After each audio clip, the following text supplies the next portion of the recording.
यह उस समय की बात है जब लंका पर विजय प्राप्त करने के बाद भगवान राम पुष्पक विमान में अपनी पत्नी सीता, भाई लक्ष्मण और कुछ सेवकों के साथ अयोध्या लौट आए थे। सब कुछ अति मनोरम और अति सुंदर हो गया था। सारा संसार भगवान के पुनः आगमन की जय जयकार कर रहा था, उनका स्वागत कर रहा था। भगवान राम का राज्य अभिषेक हुआ और उन्होंने राजपाट धर्म अनुसार चलाने का संकल्प लिया। जैसे जैसे समय बीतता गया, संसार में भगवान राम की ख्याति और प्रसिद्धि उतनी ही ज्यादा बढ़ती जा रही थी। उनके धर्म का शासन चारों तरफ फैल गया था। हर राज्य उनकी अधीनता स्वीकार करने लगा था और ऐसे राज्य के राजा को पाकर खुद को धन्य महसूस करता था। सभी जानते थे कि राम किसी के शत्रु नहीं है और जो भी राज्य उनसे जुड़ेगा वह अत्यंत सौभाग्यशाली होगा और उस राज्य को श्री राम का संरक्षण प्राप्त होगा। इसीलिए कोई भी उनके खिलाफ नहीं जाता था, ना ही इस बारे में सोच सकता था। वह सभी को एक ही दृष्टि से देखते थे और एक ही दृष्टि से दंड भी देते थे। भगवान श्री राम के शासन काल में अयोध्या की सीमाएं सागर को छूने लगी थी। चारों ओर समग्र पृथ्वी पर श्री राम का ही राज्य था। प्रकृति भी उनकी अनुयायी बन गई थी। चारों तरफ इतना आनंद और हर्षोल्लास का माहौल रहता था कि जैसे स्वर्ग को भी मात दे दे। धरती पर ऐसा स्वर्ग देखकर देवता भी आश्चर्यचकित रह जाते थे और भगवान श्री राम के शासन काल की प्रशंसा करते थे। देवता भी उस समय भगवान राम के उस राज्य में जन्म लेने के लिए तरसते थे। बादल भी उतनी ही वर्षा करते थे जितनी खेतों के लिए पर्याप्त होती थी। खेत भी उतना ही अनाज उगाते थे जितना इस पृथ्वी पर हर इंसान के लिए पर्याप्त होता था। सब कुछ बहुत ही आश्चर्यजनक ढंग से सुव्यवस्थित हो गया था। भगवान श्री राम और उनके कृषि समुदाय ने अपने ज्ञान विज्ञान और अनुसंधान से पूरी पृथ्वी को स्वर्ग से भी बढ़कर बना दिया था। परंतु कहते हैं कि इस मृत्यु लोक में आने के बाद हर इंसान को अपने लोक जाना पड़ता है जहां से वह आया है। भगवान श्री राम को भी अपने बैकुंठ लोक जाना था, परंतु अयोध्या की सीमा की सुरक्षा कर रहे हनुमान जी ऐसा होने नहीं दे रहे थे। यमराज को आदेश हुआ कि भगवान श्री राम का कार्यकाल धरती पर समाप्त हो चुका है। अब धरती पर चारों ओर शांति है। लोग वेद पाठी हो गए हैं, आपस में प्रेम से मिलजुल कर रहते हैं, दिन दुखियों की सहायता करते हैं और सभी को समान अधिकार प्राप्त है। अब भगवान श्री राम को अपनी लीलाओं का समापन करके अपने लोक वापस लौट आना चाहिए। यमराज विधाता की आज्ञा पाकर भगवान श्री राम के प्राण हरने के लिए अयोध्या नगरी में प्रवेश करने लगे। वहां पहले से तैनात हनुमान जी अपनी मस्ती में मस्त राम नाम का गान कर रहे थे। वह राम नाम में इतने गुम थे कि उन्हें कुछ सूध बूध ही नहीं रही और अपने भैंस पर सवार यमराज अयोध्या नगरी में प्रवेश करने लगे। तभी हनुमान जी को होश आया और उन्होंने देखा कि यह कौन भैंस पर सवार होकर अयोध्या के अंदर घुसने की कोशिश कर रहा है। तो उन्होंने जोर से छलांग लगाई और तुरंत यमराज के आगे खड़े हो गए। उन्होंने उनसे उनका परिचय पूछा। तुम कौन हो और इस प्रकार चोरी छुपे अयोध्या नगरी में घुसे चले आ रहे हो? क्या तुम यह नहीं देखते कि मैं यहाँ का रक्षक हूं और यहाँ की रक्षा कर रहा हूं? मेरी आज्ञा के बिना तुम अयोध्या में प्रवेश नहीं कर सकते। तभी यमराज ने बताया कि हे हनुमान, मैं यमराज हूं। मुझे काल भी कहा जाता है और मैं प्रभु श्री राम के प्राण लेने अयोध्या में आया हूं। अब उनका कार्यकाल समाप्त हो चुका है। अब वह धरती पर नहीं रह सकते। उन्हें अपने लोक के लिए प्रस्थान करना होगा। इसीलिए मैं उन्हें लेने आया हूं। तुम विधि के विधान में बाधा मत बनो और कृपया करके मेरा मार्ग छोड़ दो। मुझे अयोध्या में प्रवेश करने दो। यमराज ने हनुमान जी से ऐसा कहकर पुनः अयोध्या में घुसने का प्रयत्न शुरू कर दिया। हनुमान जी ने कहा, अरे अरे रुको, तुम्हारा इतना दुस्साहस कि तुम मेरे होते अयोध्या में प्रवेश कर जाओगे और मेरे प्रभु श्री राम के प्राण लेकर चले जाओगे। ऐसा कैसे हो सकता है? जब तक हनुमान जीवित है तब तक श्री राम के प्राण कोई नहीं हर सकता, वह चाहे यमराज हो या स्वयं विधाता। जब तक मैं जीवित हूं ऐसा नहीं होने दे सकता। मेरे प्रभु राम मुझे छोड़कर कहीं नहीं जा सकते। ये सब हनुमान से सुनने के बाद यमराज तब भी अपनी हट पर कायम रहे और अयोध्या में घुसने का प्रयत्न करने लगे। तभी हनुमान जी ने अपनी गदा उठाई और यमराज को दंडित करने का प्रयोजन बनाया। हनुमान जी और यमराज में भीषण युद्ध हुआ। उनका युद्ध देखकर सभी लोग आश्चर्यचकित रह गए। दोनों के बल की कोई सीमा ना थी। दोनों एक से बढ़कर एक महारथ युद्ध में दिखा रहे थे। बहुत समय तक युद्ध चला, परंतु कोई निर्णय नहीं हो रहा था। तब जाकर एक ऐसा क्षण आया जब यमराज को अपनी हार सामने दिखाई दे रही थी। वह हनुमान जी का बल देखकर आश्चर्यचकित रह गए। उन्हें विश्वास नहीं हो रहा था कि एक साधारण से वानर में इतना बल भी हो सकता है। वह किसी भी तरह हनुमान जी पर काबू नहीं पा सके और जब उन्हें इस बात पर विश्वास हो गया कि वह हनुमान जी से नहीं जीत सकते, तब उन्होंने अपने वाहन पर बैठकर वापस यमलोक की तरफ दौड़ लगा दी। रास्ते में वह यही सोच रहे थे कि उनका प्रयोजन सफल नहीं हो पाया। विधाता और विधि के विधान को हनुमान जी ने बदलने की जो कोशिश की है, उसका परिणाम अच्छा नहीं होगा। इसके पश्चात वे सीधे ब्रह्मलोक चले गए। वहां उन्होंने ब्रह्मा जी से प्रार्थना की कि हे ब्रह्मदेव, आपने जो काम सृष्टि के निर्माण के बाद हम सभी लोगों को सौंपा था, वह पूरा नहीं हो सकता, क्योंकि हनुमान जी तो श्री राम के प्राण लेने ही नहीं दे रहे हैं। वह किसी को अयोध्या में नहीं घुसने देंगे। अगर ऐसा ही चलता रहा तो विधाता का लेख कैसे पूरा होगा? विधि के विधान में ऐसा व्यवधान पहले कभी नहीं आया। कृपया करके आप ही कोई मार्ग बताइए और इस समस्या से हम सबको छुटकारा दिलाइए। तब ब्रह्मदेव को भी बहुत चिंता होने लगी। ब्रह्मदेव ने यमराज को आश्वासन देकर वापस भेज दिया और कोई युक्ति या मार्ग निकालने के लिए जतन करने लगे। एक दिन भगवान राम अपने कक्ष में बैठे विश्राम कर रहे थे और अपने राजकाज को खत्म करके अपने कक्ष में निश्चिंत होकर बैठे थे। तभी अचानक ब्रह्मा जी प्रकट हो गए और कक्ष में चारों तरफ प्रकाश फैल गया। वातावरण बहुत सुगंधित और मनमोहक हो गया। जब किसी देवता का आगमन मृत्यु लोक में होता है तो ऐसे ही परिणाम देखने को मिलते हैं। भगवान राम ने ब्रह्मदेव को प्रणाम किया और उनके आगमन का कारण पूछा।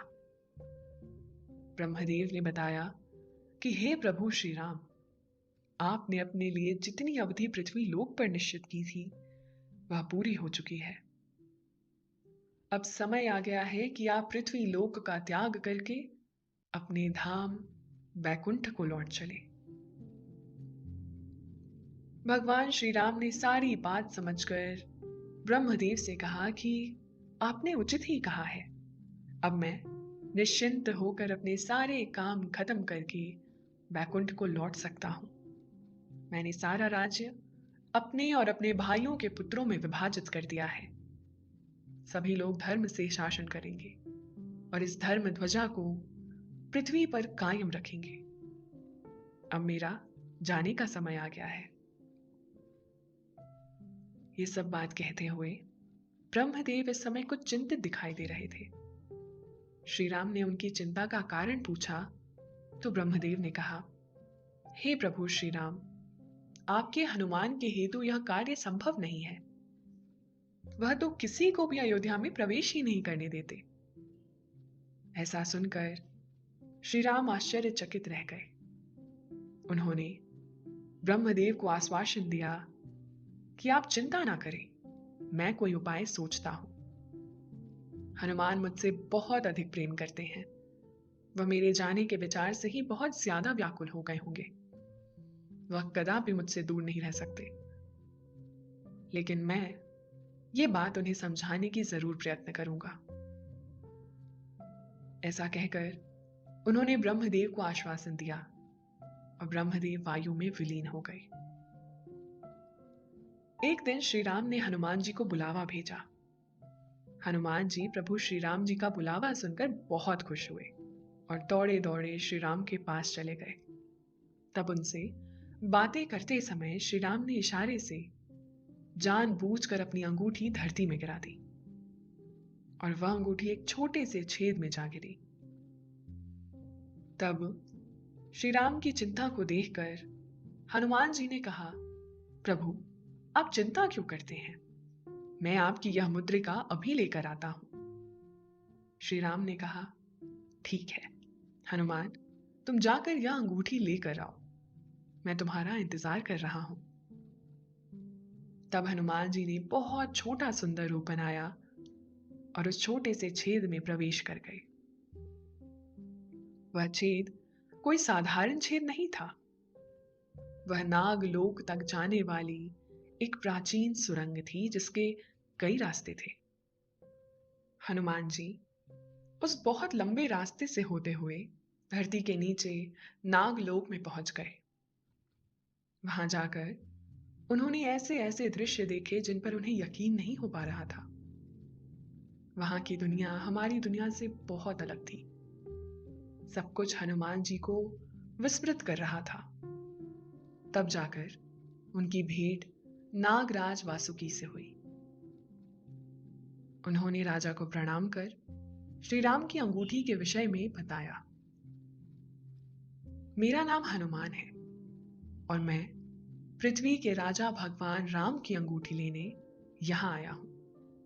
उनकी अंगूठी एक छेद में गिर गई थी और वहां से होते हुए यहां पहुंच गई।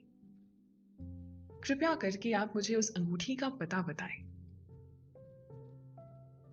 नागराज वासुकी सारी बात समझ गए और उन्होंने हनुमान जी को अपने साथ चलने के लिए कहा। हनुमान जी और वासुकी एक अत्यंत विस्मित कर देने वाले मार्ग से होते हुए एक स्थान की तरफ जा रहे थे जहां बहुत ही चमकीला पहाड़ दिखाई दे रहा था। उस अत्यंत विशाल पहाड़ को देखकर हनुमान जी बड़े आश्चर्यचकित हो गए। पहाड़ के पास पहुंचकर नागराज वासुकी ने हनुमान जी से कहा कि जाओ अब जाकर राम जी की वह अंगूठी ले लो। हनुमान जी खुश होकर उस पहाड़ की तरफ जाने लगे।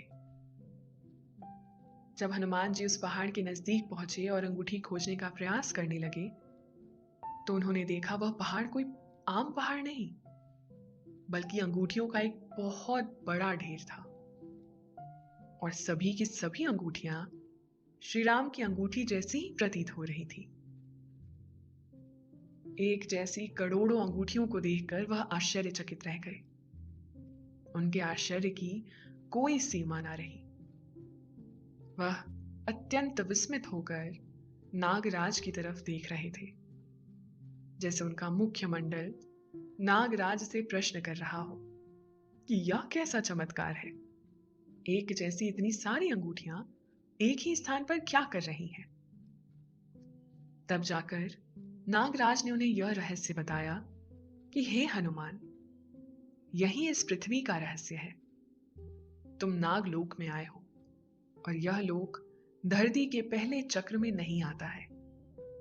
यह सभी अंगूठियां भगवान राम की ही हैं, परंतु अलग अलग कल्प के अलग अलग राम हुए हैं और अब तक ना जाने कितने राम हुए हैं। हर कल्प में राम जी का अवतार होता है और हर कल्प में उनकी अंगूठी यहां आकर गिरती है जो पहाड़ का एक ऐसा ढेर लगा चुकी है। पृथ्वी लोक पर जब प्रलय आता है तो सब कुछ नष्ट हो जाता है, परंतु यहां कुछ भी नष्ट नहीं होता। इसीलिए यहां इतना बड़ा अंगूठियों का ढेर लग गया है। तब जाकर हनुमान जी सारा रहस्य समझ गए और वह यह भी समझ गए कि जानबूझकर श्री राम ने वह अंगूठी इस क्षेत्र में गिराई थी ताकि वो मुझे समझा सकें कि इस संसार में जो भी एक बार आता है उसे जाना ही पड़ता है। सब कुछ नश्वर है। हमें किसी भी विधाता के विधान में हस्तक्षेप करने का अधिकार नहीं है। श्री राम की ऐसी लीला देखकर भगवान हनुमान बारंबार राम जी को मन ही मन प्रणाम कर रहे थे और उनके धर्म की प्रशंसा कर रहे थे। हनुमान जी की अनुपस्थिति का फायदा उठाकर यमराज जी ने अयोध्या में प्रवेश किया और श्री राम ने पृथ्वी लोक छोड़कर बैकुंठ के लिए प्रस्थान किया। किसी ने सच ही कहा है कि विधि के विधान को कोई नहीं बदल सकता। हर मनुष्य, हर देवता प्रकृति के अधीन है। प्रकृति से कोई पार नहीं पा सकता। जो भी इस धरती लोक पर आया है उसे एक ना एक दिन जरूर वापस जाना पड़ता है। भगवान ने भी मनुष्य रूप धारण करके इस धरती लोक को बचाने के लिए यह लीला रची और आखिरकार उन्हें भी एक दिन धरती लोक छोड़कर जाना पड़ा। इससे यह बात पता चलती है कि जीवन में कुछ भी स्थायी नहीं है, स्थिर नहीं है। जो भी बनता है एक दिन जरूर बिगड़ता है। जो भी आता है वह एक दिन जरूर जाता है। हम कुछ भी निर्माण नहीं कर सकते। हमारे हाथ में कुछ भी नहीं है। विधि के विधान को कोई नहीं बदल सकता। इसीलिए अच्छे कर्म करके हमें अपने भविष्य को संभालना चाहिए और प्रभु की लीलाओं का हर रोज गुणगान करना चाहिए, उनका पाठ करना चाहिए। दोस्तों, अब से आप bed time stories, guided meditations, relaxing music, इन सब का आनंद नींद ऐप पर ही उठा सकते हैं। कौओं को पिंडदान।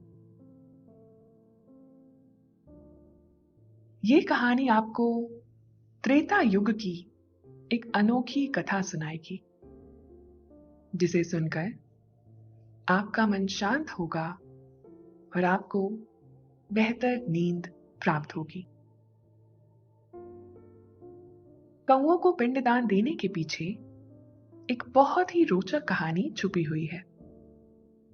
यह उस समय की बात है जब धरती पर त्रेता युग चल रहा था और भगवान श्री राम और माता सीता एक वन में एक साथ समय व्यतीत कर रहे थे। तब कुछ ऐसा हुआ जिसने इस पूरी धरती पर हलचल मचा दी। और आखिर वह कौन सा कौवा था जिसे भगवान श्री राम से एक ऐसा विशेष आशीर्वाद प्राप्त हुआ जिसके कारण आज दुनिया भर में कौओं की प्रजाति को पितरों का सूचक माना जाता है। आखिर वह क्या था?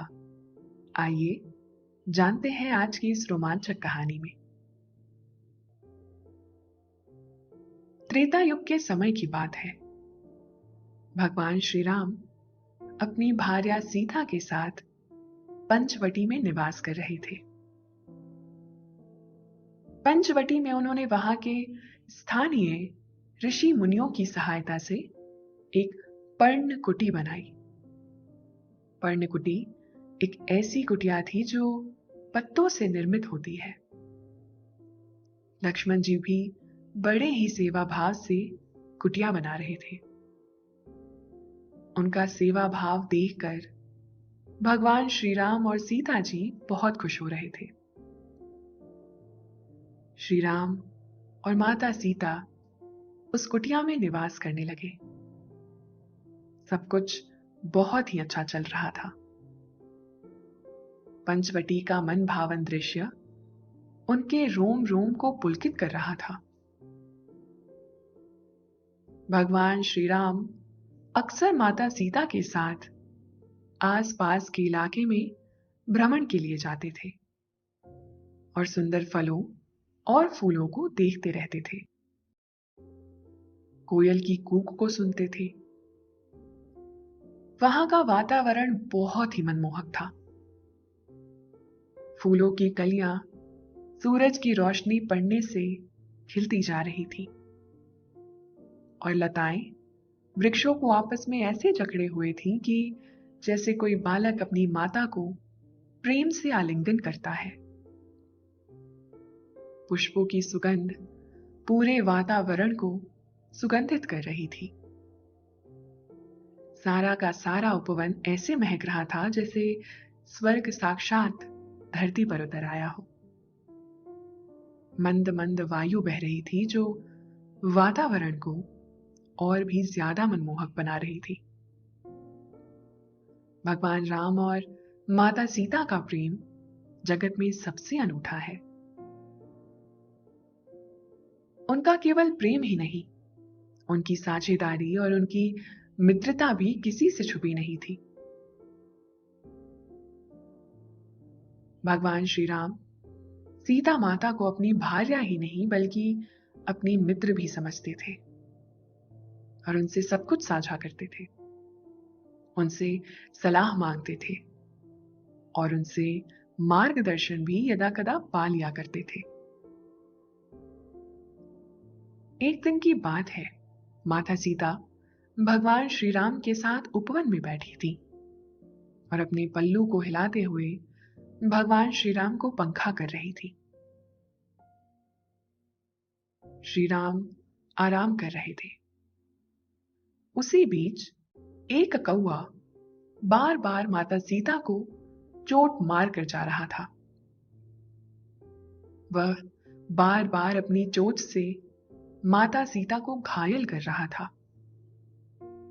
माता सीता बार बार उसे अपने हाथ से उड़ा देती थी, तो कभी अपनी साड़ी के पल्लू से दूर भगा देती थी, परंतु वह तो टस से मस नहीं हो रहा था, रुकने का नाम ही नहीं ले रहा था। जब यही सब कुछ देर तक चलता रहा, तो माता सीता ने उसे जोर से झटका दिया। तब जाकर उसने माता सीता के ऊपर कई आक्रमण कर दिए और अपनी चोंच से जोर से चोट मारने लगा। वह माता सीता के गर्दन पर प्रहार कर रहा था।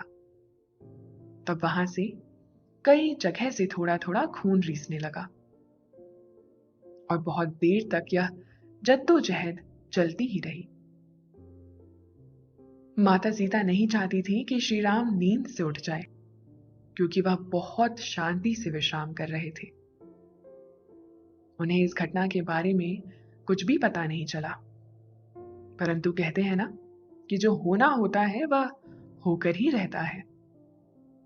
गर्दन से जो खून निकल रहा था, उसकी एक बूंद जाकर भगवान श्री राम के माथे पर गिर गई, जिससे भगवान श्री राम की निद्रा टूट गई और वह एकदम से खड़े हो गए। उन्होंने देखा कि एक कौवा माता सीता को बहुत ज्यादा परेशान कर रहा है और बार बार प्रहार कर रहा है। यह सब देखकर भगवान श्री राम बहुत क्रोधित हुए और माता सीता के गर्दन का घाव देखकर वह और ज्यादा क्रोध से लाल हो गए।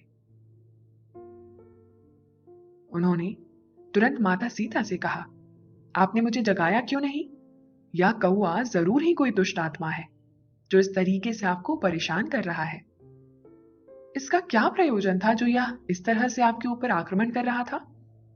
हो ना हो यह जरूर कोई दुष्ट आत्मा ही है और मैं इसे जरूर दंडित करूंगा। माता सीता भगवान श्री राम से कह रही थी कि आप इसे क्षमा कर दीजिए और छोड़ दीजिए। जानवरों का तो स्वभाव ही ऐसा होता है। मुझे कुछ नहीं हुआ है, मैं बिल्कुल ठीक हूं। परंतु भगवान श्री राम ने माता सीता की कोई बात नहीं सुनी और उनकी बातों को नजरअंदाज करके उस कौवे को दंडित करने का मन बना लिया। तब जाकर उन्होंने पास पड़े एक सरकंडे को लिया और उसे कुछ मंत्र पढ़कर अभिमंत्रित कर दिया। थोड़ी ही देर में वह सरकंडा एक ब्रह्मास्त्र का रूप लेकर तैयार हो गया। तब भगवान ने उस ब्रह्मास्त्र को उस कौवे के ऊपर छोड़ दिया। पक्षी आगे आगे भाग रहा था और ब्रह्मास्त्र उसका पीछा कर रहा था। उसे समझ ही नहीं आ रहा था कि आज उसने ऐसी क्या गड़बड़ कर दी है जो उसे ऐसा दंड मिल रहा है। तभी वो कौवा उड़ते उड़ते अपने असली रूप में आ जाता है। दरअसल वह कौवा इंद्रदेव का पुत्र जयंत था, जो भगवान श्री राम की शक्ति की परीक्षा लेना चाहता था। परंतु वह यह भूल गया था कि शक्ति की परीक्षा लेते समय यदा कदा आदि कोई भूल हो गई तो लेने के देने भी पड़ सकते हैं, क्योंकि भगवान श्री राम जितने विनम्र माने जाते हैं उससे भी ज्यादा उनका क्रोध धरती को तहस नहस कर सकता है। और वह यह बात भूल चुका था। अपने असली रूप में आने के बाद जयंत इधर उधर चक्कर लगा रहा था, परंतु वह ब्रह्मास्त्र उसका पीछा नहीं छोड़ रहा था। उसने सोचा अब एक ही मार्ग है कि वो किसी भी तरीके से इंद्रलोक पहुंच जाए तो उसे उसके पिता इंद्रदेव बचा लेंगे। ऐसा सोचकर वह पंचवटी छोड़कर इंद्रलोक की तरफ उड़ने लग गया, परंतु अभी भी ब्रह्मास्त्र उसके पीछे ही था और उसका पीछा कर रहा था। जयंत बहुत अधिक तेजी से आगे बढ़ता जा रहा था, परंतु उसका कोई भी प्रयास सफल नहीं हो रहा था। जितने अधिक गति से वह आगे बढ़ता उतने ही अधिक गति से ब्रह्मास्त्र उसका पीछा करने लगता। जयंत थकान से चूर इंद्रलोक गया और वहां जाकर अपने पिताजी से गुहार करने लगा। हे पिताजी, मुझे बचाइए। भगवान श्री राम का ब्रह्मास्त्र मेरे पीछे पड़ा है। तब इंद्रदेव ने अपने पुत्र जयंत से उसकी इस परेशानी का कारण पूछा। तब जयंत ने अपने पिता इंद्रदेव को सब कुछ सच बता दिया कि किस तरह उसने भगवान श्री राम की परीक्षा लेनी चाहिए और उन्होंने ब्रह्मास्त्र उसके पीछे छोड़ दिया। तब जाकर इंद्रदेव ने कहा कि अब तुम्हें कोई भी नहीं बचा सकता, मैं भी तुम्हें नहीं बचा सकता, या मेरे बस के बाहर है। तुमने भगवान श्री राम को क्रोधित किया है, इसका कोई इलाज नहीं है। पुत्र, तुमने बहुत गलत कदम उठा लिया है। तुम ब्रह्मलोक जाकर ब्रह्मा जी से प्रार्थना करो, हो सकता है वह कुछ कर पाए। तब जयंत ब्रह्मलोक गया और वहां जाकर ब्रह्मा जी से प्रार्थना करने लगा। ब्रह्मास्त्र अभी भी उसका पीछा कर रहा था। ब्रह्मलोक पहुंचकर उसने ब्रह्मा जी को सारा वृतांत सुनाया कि किस प्रकार भगवान श्री राम ने क्रोधित होकर उसके पीछे ब्रह्मास्त्र छोड़ दिया है। ब्रह्मा जी ने यह सब जानकर उसकी बहुत निंदा की कि तुमने ऐसा कार्य क्यों किया, साक्षात परमेश्वर को क्रोधित कर दिया। अब तुम्हें कोई नहीं बचा सकता। फिर भी यदि तुम चाहते हो तो एक बार कैलाश चले जाओ और भगवान शिव से प्रार्थना करो। हो सकता है वह तुम्हारी कोई मदद कर पाए। मुझ में इतना सामर्थ्य नहीं कि मैं तुम्हें भगवान राम के ब्रह्मास्त्र से बचा सकूं। तब जयंत वहां से निकलकर कैलाश की ओर चल दिया। थकान से चूर अपने प्राण बचाते हुए वह कौआ उड़ते उड़ते कैलाश पहुंचा और वहां जाकर भगवान शिव से प्रार्थना करने लगा। भगवान शिव समाधि में लीन थे। उसके बोलने पर भी वह नहीं जाग रहे थे, परंतु जब उसने प्रार्थना की और अपना वृतांत सुनाया तब उसके रुदन से प्रभु जाग गए और उससे उसकी परेशानी का कारण पूछने लगे। भगवान शिव को जयंत ने सब कुछ कह सुनाया। ये सुनकर भगवान शिव भी बहुत क्रोधित हुए और बोले, तुमने घमंड में आकर अपनी शक्ति में चूर होकर भगवान राम की शक्ति का परिचय पाना चाहा, यह बहुत ही गलत किया। अब तुम्हें कोई नहीं बचा सकता है। मैं भी तुम्हें शरण नहीं दे सकता हूं। इस प्रकार अलग अलग लोकों में घूमने के बाद भी जयंत को कोई शरण देने के लिए तैयार नहीं हुआ। कोई भी श्री राम के कोप का भागा नहीं बनना चाहता था, इसीलिए किसी ने उसको शरण नहीं दी थी। तब जाकर वे थकान से चूर इधर उधर लोकों में भटक रहा था। तब नारद जी उसके सामने प्रकट हुए। नारद जी को देखकर जयंत ने प्रणाम किया और अपनी परेशानी का कारण बताया। तब नारद जी ने कहा, हे पुत्र जयंत, तुमने निश्चित ही बहुत निंदनीय कार्य किया है। इसका कोई निवारण नहीं है, परंतु इसका केवल एक ही निवारण हो सकता है और वह है भगवान श्री राम की शरण में चले जाओ। जिन्होंने तुम्हारे ऊपर ब्रह्मास्त्र छोड़ा है, अब वही तुम्हारी ब्रह्मास्त्र से रक्षा कर सकते हैं। यदि तुम अपना प्राण बचाना चाहते हो और अपने जीवन से प्रेम करते हो तो श्री राम के चरण पकड़ लो। हो सकता है उन्हें तुम पर दया आ जाए और वह तुम्हें जीवन दान दे दे। जयंत को नारद जी की यह बात भा गई और वह तुरंत भगवान श्री राम की तरफ उड़ चला। पृथ्वी लोक पर आकर वह भगवान श्री राम के चरणों में गिर पड़ा और उनसे अपने प्राणों का जीवन दान मांगने लगा। जयंत ने कहा, हे प्रभु श्री राम, मुझे क्षमा कर दीजिए। मैं अभागा आपकी महिमा को समझ न पाया।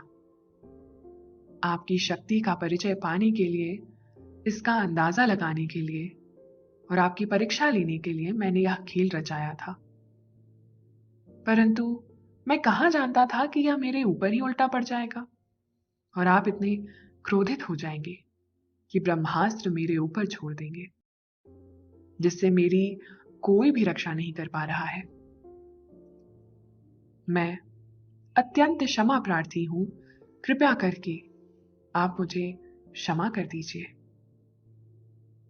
मैं आपसे अपने प्राणों की भीख मांगता हूं। आप जैसा इस संसार में कोई भी नहीं है। हे करुणा निधान, हे दया के सागर, आप मुझ पर कृपा कीजिए और मेरी गलती को क्षमा करके मुझे इस ब्रह्मास्त्र से छुटकारा दिलाएं। उसका रुदन सुनकर भगवान श्री राम को जरा भी फर्क नहीं पड़ रहा था, परंतु माता सीता अत्यंत व्याकुल होकर जयंत की प्रार्थना सुनकर भगवान श्री राम से कहने लगी, हे प्रभु, इसने जो आघात मुझ पर किया है उसके लिए मैंने इसे मन में ही क्षमा कर दिया है, इसीलिए कृपा करके आप भी इसे क्षमा कर दीजिए। तब भगवान श्री राम कहते हैं, अगर इसने मुझ पर आघात किया होता तो मैं क्षमा कर देता, परंतु इसने मेरे प्राणों से भी प्यारी सीता के ऊपर आघात किया है, इसीलिए मैं इसे कदापि क्षमा नहीं कर सकता हूं। परंतु माता सीता के बार बार कहने पर भगवान श्री राम का हृदय भर आया और उन्होंने जयंत को प्राण दान दे दिया। उन्होंने जयंत को क्षमा कर दिया, परंतु उन्होंने कहा कि मैं धनुष से निकले ब्रह्मास्त्र को वापस तो नहीं मोड़ सकता, परंतु उसकी दिशा जरूर बदल सकता हूं और उसके प्रभाव को कम कर सकता हूं। इसीलिए भगवान श्री राम ने उस ब्रह्मास्त्र को जयंत की आंख पर केंद्रित कर दिया। ब्रह्मास्त्र जयंत की एक आंख पर आकर लगा और उस आंख को घायल कर दिया, जिससे उसकी एक आंख फूट गई। जयंत के प्राणों की रक्षा तो हो गई, परंतु अब वह एक आंख से अंधा हो चुका था। तब उसने भगवान श्री राम से प्रार्थना की, हे प्रभु, मेरे प्राणों की रक्षा के लिए आपका अत्यंत धन्यवाद, परंतु प्रभु, मेरे मन को एक बात खाई जा रही है। भगवान श्री राम ने निसंकोच उसे अपनी बात रखने को कहा। तब जयंत ने कहा, प्रभु, मेरे इस निंदनीय कार्य के कारण संसार मुझे नफरत की दृष्टि से देखेगा, इसीलिए आप ऐसी कृपा कीजिए जिससे मेरा यह निंदनीय कार्य संसार की नजरों से समाप्त हो जाए और कोई भी मुझसे घृणा ना करे। तब भगवान श्री राम ने जयंत की प्रार्थना पर उसे आशीर्वाद दिया कि मैं तुम्हें आशीर्वाद देता हूं कि जो भी मनुष्य पकवान आदि बनाकर कौवे के रूप में तुम्हें अर्पण करेगा, तब वह भोजन सीधा पितरों तक पहुंच जाएगा और तुम्हें पितरों का एक संदेशवाहक और सूचक माना जाएगा। लोग तुम्हारी पूजा करेंगे और तुम्हें पहला भोग खिलाएंगे। तुम्हें खिलाया गया भोजन पितरों को तृप्त करने के बराबर होगा। ऐसा कहकर भगवान श्री राम ने जयंत को आशीर्वाद दिया और उसे वापस इंद्रलोक जाने के लिए कहा। भगवान से आज्ञा पाकर जयंत इंद्रलोक चला गया। उस दिन के बाद से यह प्रथा चली आ रही है कि जो भी श्राद्ध के दिनों में अपने पितृ देवताओं को तृप्त करना चाहता है, वह सबसे पहला भोग निकालकर पकवान आदि बनाकर कौवे को खिलाता है, जिसके कारण वह भोजन पितृ देवताओं को खिलाने के समान समझा जाता है। एक संदेशवाहक की तरह कौवे से सीधे पितृ देवताओं तक वह भोजन पहुंच जाता है और पितृ देवता हमें धन धान्य और सुख समृद्धि का आशीर्वाद देते हैं और सदा तृप्त रहते हैं। आजकल इतनी टेंशन रहती है कि नींद ही नहीं आती है ना। अगर आप भी ऐसे ही किसी को जानते हैं जिसे नींद आने में ज्यादा समय लगता है या तकलीफ होती है, तो उसके साथ ये कहानी जरूर शेयर करें। काकभूषणी एक रहस्य, जो आपको ब्रह्मांड के एक ऐसे रहस्य से अवगत कराएगी जो आपके होश उड़ा देगी। ये यात्रा आपके अनेकों सवालों से पर्दा हटाएगी और आप अंत में बेहद सुकून भरी सांस के साथ एक गहरी नींद में चले जाएंगे। काकभूषणी हिंदू धर्म के सर्वाधिक आयु वाले प्राणियों में से एक कहे जाते हैं। ऐसा भी कहा जाता है कि काकभूषणी ने रामायण को 11 बार और महाभारत को 16 बार होते हुए देखा है, लेकिन हर बार उनमें घटनाएं और परिणाम अलग अलग थे। किंतु उनके मन में यह शंका उत्पन्न हो गई कि क्या सचमुच श्री राम भगवान विष्णु के अवतार हैं, अथवा ये सब केवल किंवदंती है। तो चलिए जानते हैं इन सवालों के उत्तर आज की इस रोमांचक कहानी में। काकभूषणी का वर्णन वाल्मीकि रामायण एवं तुलसीदास के रामचरितमानस में आता है। सबसे पहला वर्णन इनका तब आता है जब देवी पार्वती ने महादेव से श्री राम की कथा सुनाने का अनुरोध किया था। माता के अनुरोध पर भगवान शिव उन्हें एकांत में ले गए और राम कथा विस्तार से सुनाने लगे। देवताओं के लिए भी दुर्लभ उस कथा को वहां बैठे हुए कौवे ने सुन लिया। भगवान शिव द्वारा कथा सुनाए जाने पर उसे श्री राम के सभी रहस्यों सहित पूर्व कथा का ज्ञान हो गया। वही कौवा आगे चलकर काकभुषुंडी के रूप में जन्मा। काकभुषुंडी श्री राम के भक्त थे और उनकी भक्ति के अतिरिक्त उनका और कोई अन्य कार्य न था। ये नित्य दिन वृक्ष के नीचे राम कथा का वाचन करते थे, जिसे सुनने के लिए ऋषि मुनि दूर दूर से आते थे।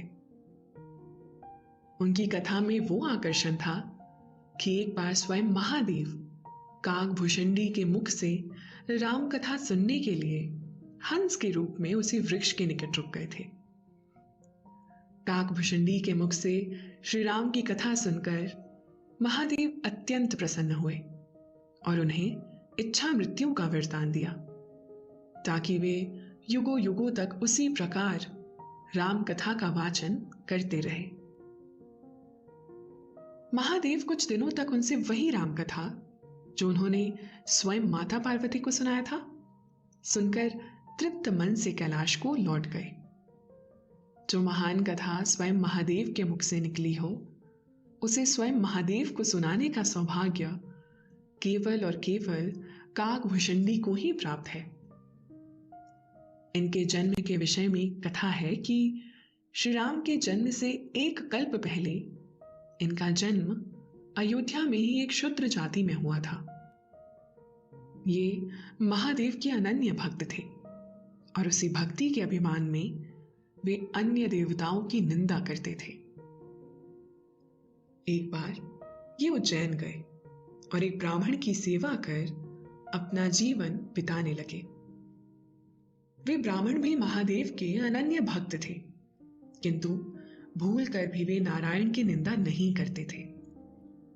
उन्हीं के समक्ष एक बार काकभुषुंडी ने भगवान शिव की तुलना नारायण से करते हुए भगवान विष्णु की निंदा कर दी।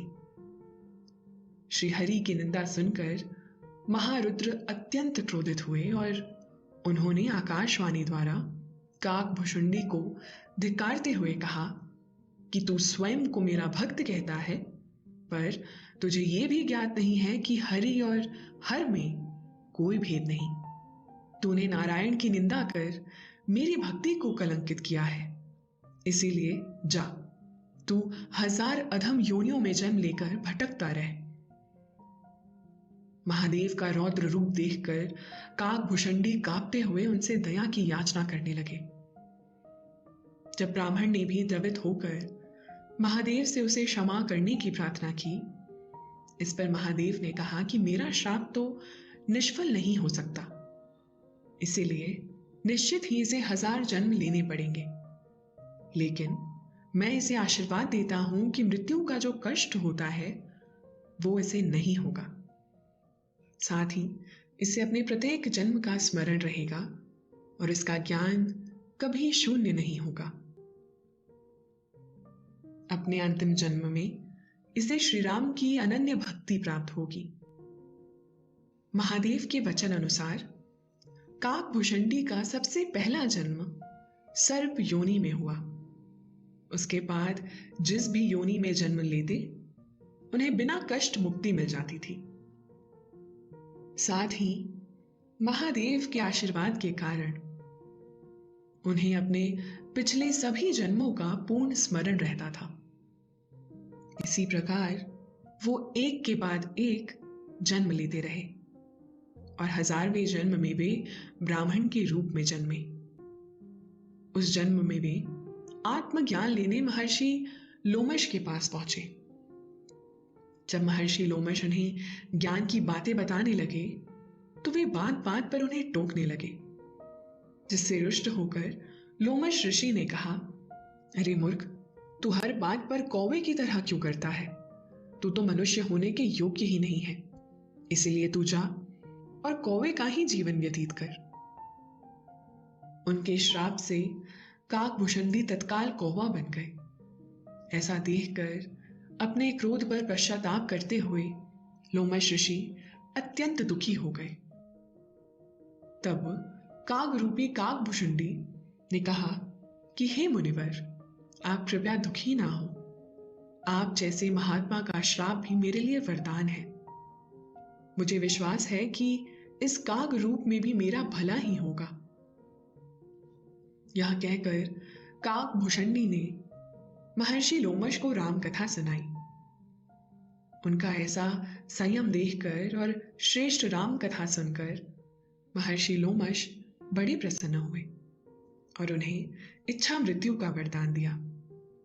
साथ ही साथ उन्होंने उन्हें राम मंत्र भी दिया। राम मंत्र मिलने से उन्हें अपने काक रूप से प्रेम हो गया और वे उसी रूप में नित्य राम कथा का वाचन करने लगे। उनके द्वारा कहे गए रामायण को भुषुंडी रामायण के नाम से भी जाना जाता है। काकभूषणी हिंदू धर्म के सर्वाधिक आयु वाले प्राणियों में से एक है। कहा जाता है कि काकभूषणी ने रामायण को 11 बार और महाभारत को 16 बार होते हुए देखा, जिनमें घटनाएं और परिणाम अलग अलग थे। रामायण में एक ऐसा प्रसंग आता है जब नारायण के वाहन गरुड़ को श्री राम के विष्णु अवतार होने पर संदेह हो गया था। यह वर्णन तब का आता है जब श्री राम की सेना ने लंका पर आक्रमण किया। उनके नेतृत्व में वानरों की सेना ने रावण के कई महारथियों का वध कर दिया। यहां तक कि कुंभकर्ण भी श्री राम के हाथों वीर गति को प्राप्त हुआ। तब रावण ने स्वयं युद्ध में जाने की ठानी, पर उसके पुत्र मेघनाद ने अपने पिता को रोकते हुए कहा कि जब तक वो हैं तब तक उन्हें राजा होते हुए युद्ध में नहीं जाना चाहिए। मेघनाद महान वीर था और उसकी गिनती एकमात्र अति महारथी में की जाती थी। संसार में ऐसा कोई भी अस्त्र नहीं था जिसका उसे ज्ञान नहीं था, और उसके भी ऊपर वो तीनों महाशस्त्र अर्थात ब्रह्मास्त्र, नारायणास्त्र, पशुपतास्त्र का ज्ञाता था। अपने पिता की आज्ञा लेकर वो युद्ध को गया और तब माया युद्ध कर उसने राम लक्ष्मण को नागपाश में बांध दिया। नागपाश के प्रभाव से दोनों भाई अचेत हो गए और समस्त सेना चिंतित हो गई। तब जामवंत ने बताया कि संसार में कोई और इस पाश से उनकी रक्षा नहीं कर सकता। यदि कोई उन्हें बचा सकता है तो वो केवल भगवान श्री हरि के वाहन गरुड़ है। यह सुनकर महाबली हनुमान उड़कर पक्षीराज गरुड़ के पास पहुंचे और उन्हें स्थिति से अवगत कराते हुए उनसे सहायता की प्रार्थना की। जब गरुड़ ने यह सुना कि श्री राम और लक्ष्मण अचेत हैं, तो वे तुरंत हनुमान के साथ चल दिए। गरुड़ ने अब तक श्री राम के बारे में सिर्फ सुना ही था और उनके आराध्य भगवान विष्णु ने उन्हें यह बताया था कि श्री राम उन्हीं के अंश हैं। तब से ही गरुड़ के मन में श्री राम की दर्शन की इच्छा थी। जब वे रणभूमि में पहुंचे तो उन्होंने श्री राम और लक्ष्मण को एक साधारण मानव की भांति नागपाश में बंधे हुए देखा। ये बड़े आश्चर्यचकित हुए कि जिन्हें भगवान विष्णु का अवतार कहा जाता है, वो कैसे एक साधारण नागपाश में बंधे पड़े हैं। उन्होंने तत्काल नागपाश को काटकर उन दोनों भाइयों की प्राण रक्षा की।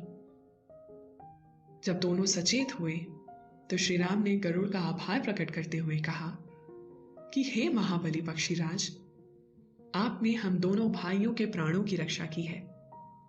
इसी कारण मैं आपको सादर नमन करता हूं। मुझे अपने प्राणों का मोह नहीं, किंतु आपने मेरे अनुज के प्राण बचाकर मुझ पर बड़ी कृपा की है।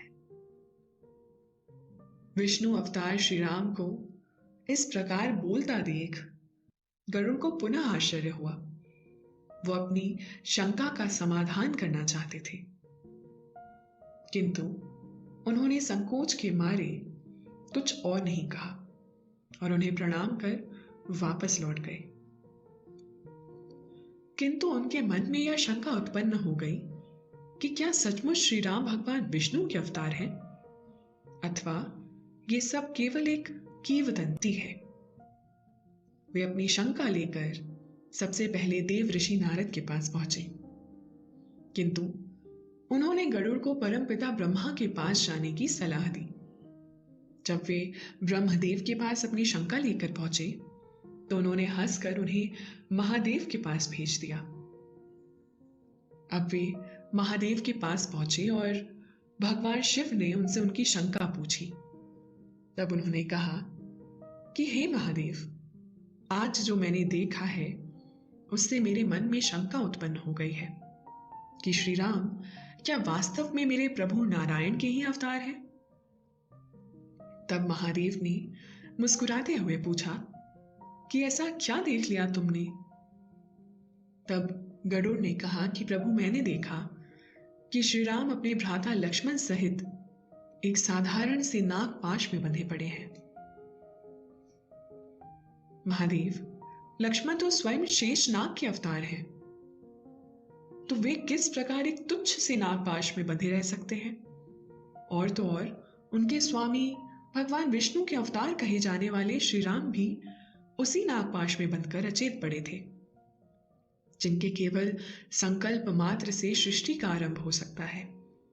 उस भगवान विष्णु के अवतार कहे जाने वाले श्री राम को मुझ जैसे की सहायता की आवश्यकता किस प्रकार हुई?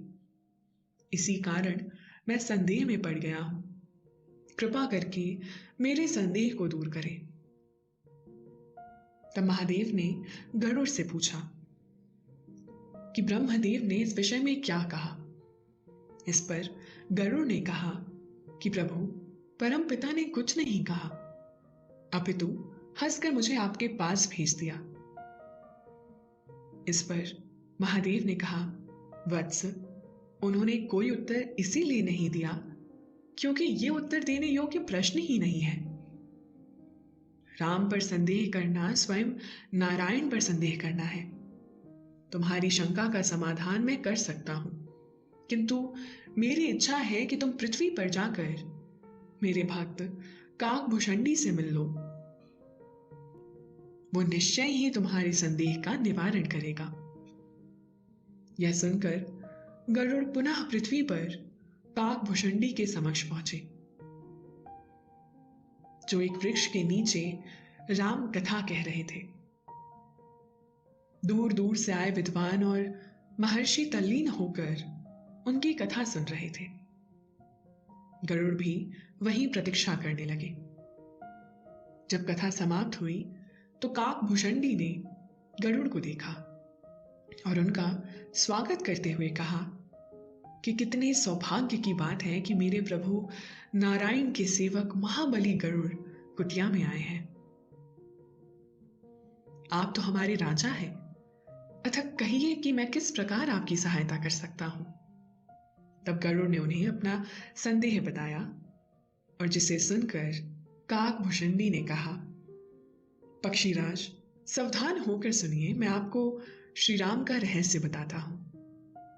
इसे स्वयं महादेव ने देवी पार्वती को बताया था और मैंने उस ज्ञान को सुना था। श्री राम श्री हरि है। लंकापति रावण, जिसके अत्याचारों के भार से पृथ्वी तस्त्र है, उसी के वध के लिए नारायण 7वें अवतार रूप में श्री राम के रूप में जन्मे हैं। वास्तव में रावण की मृत्यु नारायण के अवतार के द्वारा ही संभव थी।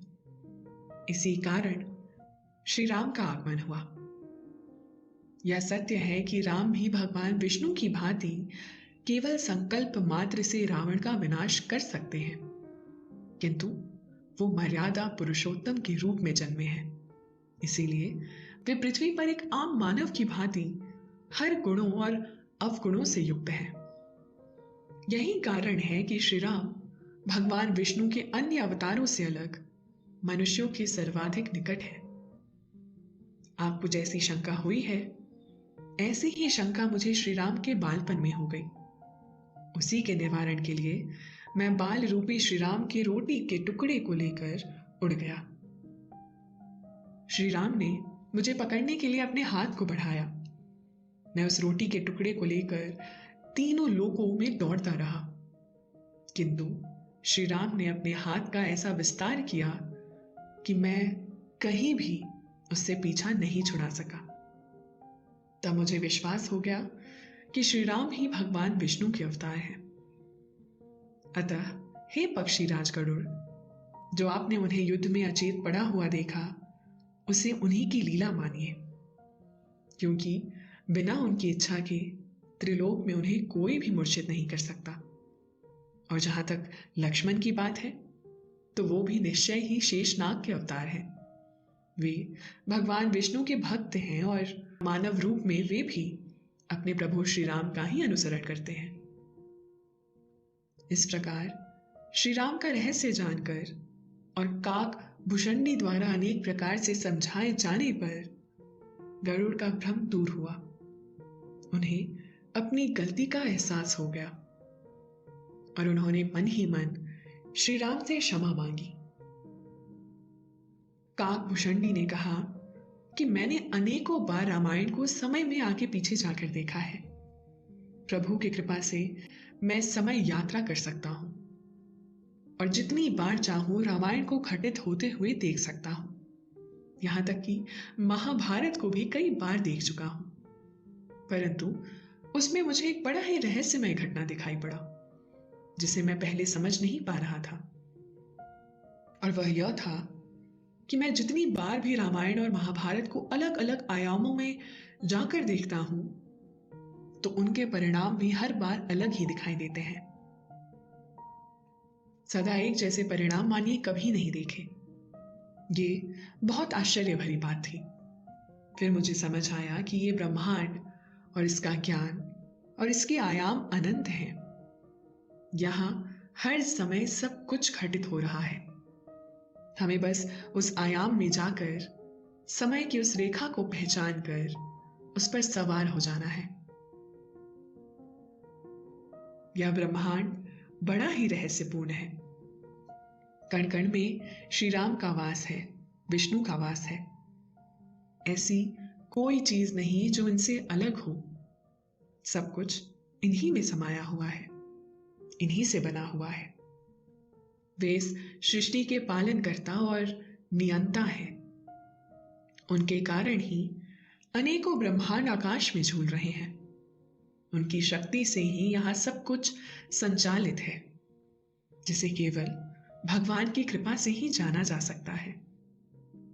या फिर समाधि में जाकर अगर प्रभु चाहे तो अपनी बनाई हुई इस पूरी सृष्टि का ज्ञान एक क्षण में करा सकते हैं, परंतु उसके लिए पूरी तरह से एक पवित्र हृदय रखकर हमें हर प्राणी के भीतर प्रभु को ही देखना होगा। ऐसा भाव पैदा हो जाने पर उनकी विशेष कृपा होती है और व्यक्ति सब अज्ञान को पार कर जाता है। जब श्री हरि की कृपा होती है तो सब दुख नष्ट हो जाते हैं और समस्त ज्ञान प्राप्त हो जाता है। हर आदमी उनकी महिमा को जान सकता है और समझ सकता है कि उनका स्वरूप क्या है। यही बात किसी साधारण व्यक्ति को समझने में समय लग सकता है, परंतु निश्चल भक्ति से और समर्पण से वह बड़े से बड़ा काम भी कर सकता है, बड़े से बड़ा पद भी प्राप्त कर सकता है।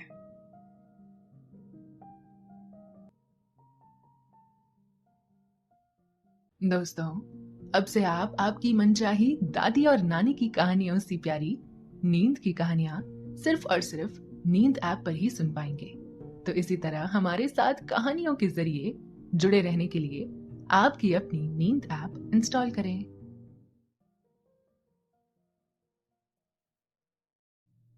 रामायण ग्रंथ की सबसे प्रेरक और छोटी सी कथा, राम और गिलहरी की। आज जानिए कैसे एक छोटी सी नन्ही सी गिलहरी ने राम सेतु में अपना योगदान दिया और हर कथाओं का हिस्सा बन गई। हम बचपन से रामायण की कहानी सुनते आए हैं, लेकिन जितना हमने आज तक जाना है, रामायण उससे भी ज्यादा विशाल है।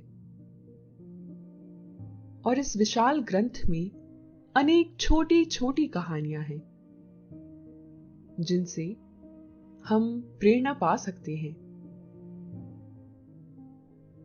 रामायण का ही एक छोटा सा हिस्सा है राम सेतु निर्माण, और उस निर्माण में एक छोटी सी गिलहरी का योगदान। जब भी हम किसी प्राणी को देखते हैं तो उसकी शारीरिक संरचना को देखकर कभी ना कभी मन में यह ख्याल जरूर आता है कि भगवान ने इसे ऐसा क्यों बनाया। जैसे जिराफ की गर्दन इतनी ज्यादा लंबी क्यों है, हाथी के पास सूंड क्यों है। फिर हम स्वयं ही अपने आप को संतुष्ट करने के लिए या कहें जवाब ढूंढने के लिए यह धारणा बना लेते हैं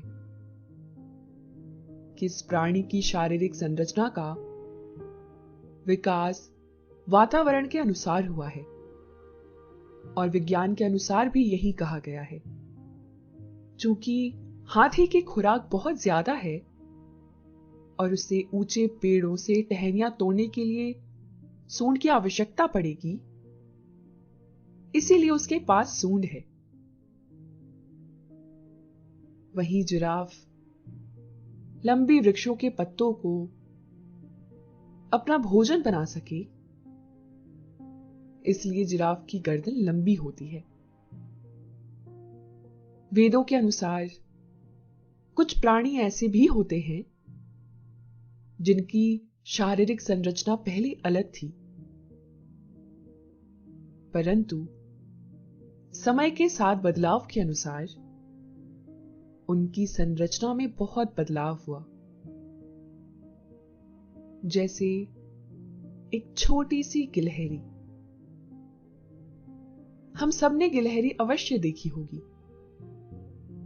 छोटी, प्यारी, चंचल गिलहरी पेड़ की एक डाली से उतरकर कूदते हुए दूसरी डाली पर पहुंच जाती है। उसके हाथ पैर बहुत छोटे होते हैं। उसके बहुत छोटी आंखें, छोटी सी नाक और छोटा सा मुंह होता है। वह बहुत चंचल प्राणी होती है। साथ ही एक गिलहरी को देखने के बाद आपके मन में यह ख्याल अवश्य आता होगा कि गिलहरी के पीठ पर बनी दो काली धारियों का रहस्य क्या है, और क्या इन काली धारियों का कुछ उपयोग है। दरअसल एक समय ऐसा भी था जब गिलहरी की पीठ पर कोई भी काली धारी नहीं हुआ करती थी, और गिलहरी का पूरा शरीर सामान्य तौर पर भूरे रंग का हुआ करता था। आज आप उनकी कल्पना करेंगे और उन पलों को महसूस भी करेंगे। बात उस समय की है जब त्रेता युग में भगवान श्री राम ने अवतार लिया था और उनकी धर्म पत्नी माता सीता जी को, जो माता लक्ष्मी का अवतार थी, उनका अपहरण लंकापति रावण के द्वारा कर लिया गया था। उसके बाद माता सीता को मुक्त कराने के लिए श्री राम ने राम सेतु का निर्माण कराने का निर्णय लिया था,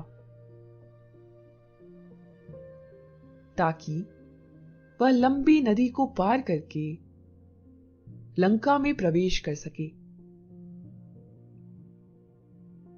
और माता सीता को रावण की कैद से मुक्त करा सके। उनके इस काम में बहुत सारी वानर सेना लंबे और भारी पत्थरों पर जय श्री राम लिखकर पानी में डालते जा रहे थे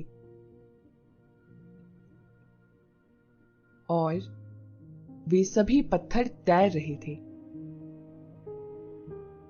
और इसी प्रकार राम सेतु का निर्माण हो रहा था। उस समय वहां पर एक छोटी सी गिलहरी भी मौजूद थी, जो वानरों को राम सेतु का निर्माण करते हुए देख रही थी। वहीं एक ओर भगवान श्री राम और लक्ष्मण भी बैठकर पुल निर्माण होता देख रहे थे। तभी वह गिलहरी मर्यादा पुरुषोत्तम श्री राम के पास आई और अपने हाथ जोड़ते हुए भगवान श्री राम से कहा, हे भगवान, मैं भी आपके इस नेक काम में अपनी सहायता करना चाहती हूं, लेकिन मैं यह पत्थर नहीं उठा सकती, क्योंकि इन पत्थरों का भार मेरे शरीर से कई ज्यादा है और मेरे नन्हे नन्हे हाथ इन्हें तो हिला भी नहीं सकते। ऐसे में मैं इन पत्थरों को, इन बड़े बड़े शिलाखंडों को कैसे उठा सकती हूं? लेकिन मेरे पास एक तरकीब है जिससे मैं भी इस सेतु निर्माण में अपना योगदान दे सकती हूं। कृपया मुझे आज्ञा दें। भगवान श्री राम से आज्ञा लेकर वह छोटी सी नन्ही सी गिलहरी ने एक तरकीब निकाली और जाकर समुद्र में स्नान करने के बाद रेत पर ही लोटपोट करने लगी। शरीर गीला होने के कारण समुद्र के आसपास की रेत जल्दी उसके शरीर पर चिपक जाती और वह अपने शरीर की रेत जाकर सेतु पर गिरा देती। उसके भूरे भूरे फर से निकलती रेत समुद्र में जाकर मिल रही थी। उसके नन्हे नन्हे हाथ, उसके नन्हे नन्हे पैर हिल रहे थे और उसके चेहरे पर एक सुकून भरी मुस्कान थी, मानो उसका एक एक फर श्री राम का नाम जाप रहा हो। उसका यह कार्य बिना रुके चलता रहा। वह बार बार अपना शरीर गीला कर लेती और रेत में लोटपोट करने के बाद सेतु निर्माण स्थल पर जाकर अपने शरीर की रेत झाड़ देती। यह प्रक्रिया करते हुए वह गिलहरी बहुत खुश थी। गिलहरी की लगन और मेहनत को श्री राम बड़े कौतूहलवश देख रहे थे, लेकिन उस छोटे से जीव पर किसी का भी ध्यान नहीं था। उस गिलहरी को काम करते देख भगवान श्री राम ने इशारों से हनुमान जी को अपने पास बुलाया और उस गिलहरी को उनके करीब लाने के लिए कहा। अपने इष्ट देव आराध्य भगवान श्री राम की आज्ञा को मानते हुए हनुमान जी ने गिलहरी को रघुनाथ श्री राम जी के पास ले आए। भगवान श्री राम ने उस नन्ही सी जीव अर्थात गिलहरी से पूछा, तुम बार बार रेत को झाड़कर क्या कर रही थी? क्या तुम्हें नहीं पता था कि तुम इन विशाल शिलाखंड या किसी वृक्ष या किसी वृक्षों के पैर के नीचे आ सकती थी और तुम्हें नुकसान पहुंच सकता था? भगवान श्री राम के इन शब्दों को सुनने के बाद उस छोटी सी गिलहरी ने कहा, आपके सेवकों के पैरों का स्पर्श पाकर तो मुझे सौभाग्य की प्राप्ति होगी। मुझे इसका कोई भय नहीं है। मैंने सोचा, सेतु में बहुत बड़े बड़े शिलाखंड और वृक्ष लगाए जा रहे हैं। ऊंची नीची भूमि पर चलने के कारण मेरे आराध्य प्रभु श्री राम को कष्ट महसूस हो सकता है। इसलिए यही सोचकर मैं पुल के छोटे छोटे गड्ढों में रेत भरने का प्रयत्न कर रही थी, ताकि मार्ग आसान हो और किसी को कठिनाई का सामना ना करना पड़े। गिलहरी की बात सुनकर भगवान श्री राम प्रसन्न हो गए।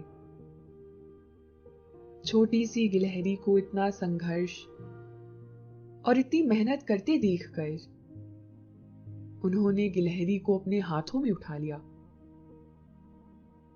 और अपने बाएं हाथ पर उस प्यारी सी गिलहरी को बिठा दिया। श्री राम जी की हथेलियों पर बैठकर गिलहरी ने कहा, आपने इस छोटे से जीव को इतना सम्मान दिया,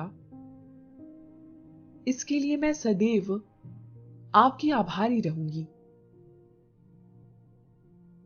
मुझ जैसे छोटे प्राणी की कहीं गिनती भी नहीं होती है, परंतु इस अधर्म के विरुद्ध धर्म की लड़ाई में मैं भी अपना योगदान देना चाहती हूं। गिलहरी की इन बातों से प्रभावित होकर भगवान श्री राम ने प्रेम पूर्वक उस गिलहरी की पीठ पर हाथ फेरना आरंभ कर दिया। भगवान श्री राम के प्रेम पूर्वक भरी छुअन से गिलहरी का तन अभिभूत हो गया, मानो उसे स्वर्ग का अनुभव हो रहा हो। श्री राम जी के इस छुअन के कारण परिणाम स्वरूप गिलहरी के पीठ पर भगवान राम की उंगली के निशान पड़ गए। तभी से गिलहरी की पीठ पर प्रभु श्री राम की अंगुलियों के चिन्ह स्वरूप में 3 श्वेत रेखाएं पीठ पर बन गई और आज भी गिलहरी के पीठ पर 3 धारियां होती हैं, जो श्री राम के स्नेह का प्रतीक है। गिलहरी के शरीर पर अंगुलियां फेरते हुए भगवान श्री राम ने कहा, अगर गिलहरी इन कंकड़ों और अपने शरीर पर रेत नहीं मलती और समुद्र में नहीं डालती, तो तुम्हारे द्वारा फेंके गए सारे पत्थर इधर उधर बिखरे रहते। ये गिलहरी के द्वारा फेंके गए पत्थर ही हैं जो इन्हें आपस में जोड़े हुए हैं। पुल बनाने के लिए गिलहरी का योगदान भी वानर सेना के सदस्यों जैसा ही अमूल्य है। भगवान श्री राम द्वारा कहे गए इन शब्दों से वहां मौजूद सभी को यह एहसास हो गया कि जीव भले ही कितना भी छोटा हो, लेकिन उसके योगदान को कभी कम नहीं आंकना चाहिए। साथ ही दूसरों द्वारा मजाक बनाए जाने के बावजूद भी कभी अपना आत्मविश्वास नहीं खोना चाहिए, क्योंकि अपना आत्मविश्वास सबसे बड़ी धरोहर होता है जो हर परिस्थिति में लड़ने की शक्ति देता है। उस छोटी सी गिलहरी के इस प्रयत्न को देखकर सभी लोग ऊर्जा से भर गए। उस छोटी सी गिलहरी के समर्पण का भाव लोगों को मंत्र मुग्ध कर गया। कुछ गिलहरी ने यह सिद्ध कर दिया कि यह बिल्कुल भी जरूरी नहीं है कि सभी लोग सामर्थ्यवान या बलवान हों। साथ ही हर कोई धनाढ्य या संपन्न नहीं हो सकता है, लेकिन अपनी स्थिति के अनुसार सहयोग तो कर ही सकता है। सहयोग चाहे धन से हो या फिर श्रम से,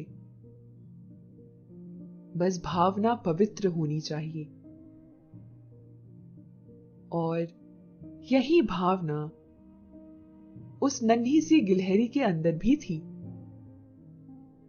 जिसके बल पर वह भगवान श्री राम के हाथों का स्पर्श पा सकी